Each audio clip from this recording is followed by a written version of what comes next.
வாமா. தனோ, தனோ யார் வந்திருக்காங்கன்னு. வா வா உட்கார். அப்பாவை நீங்க தான் கொன்னீங்களா?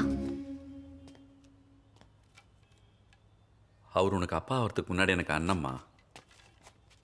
சொத்துக்கு ஆசைப்பட்டு நான் தான் அவரை கொண்டுட்டேன்னு ஒரு ஆக்சிடெண்ட்டை மர்டராக மாற்றிட்டாங்க. எங்கள் அண்ணனோட ஃப்ரெண்டு ராஜசேகரை சொல்லி தப்பு இல்லை. சந்தர்ப்ப சூழ்நிலை அப்படி. பணம் சேர்ந்துட்டாலே பிரச்சனை வந்துடும், கூடவே சந்தேகமும் வந்துடும். எங்க அண்ணன் உன் மேல எவ்வளவு கனவு வச்சிருந்தார் தெரியுமா?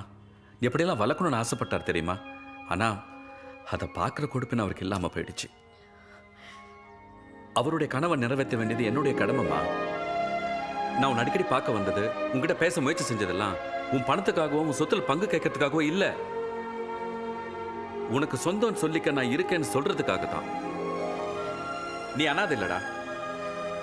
அப்பா இருக்க, அம்மா இருக்கா. ஹே, இங்க வாங்க வா.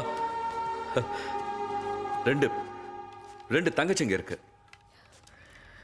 எங்களுக்கு நீ வேணும், நீ மட்டும்தான் வேணும். ஹே, அக்காடா.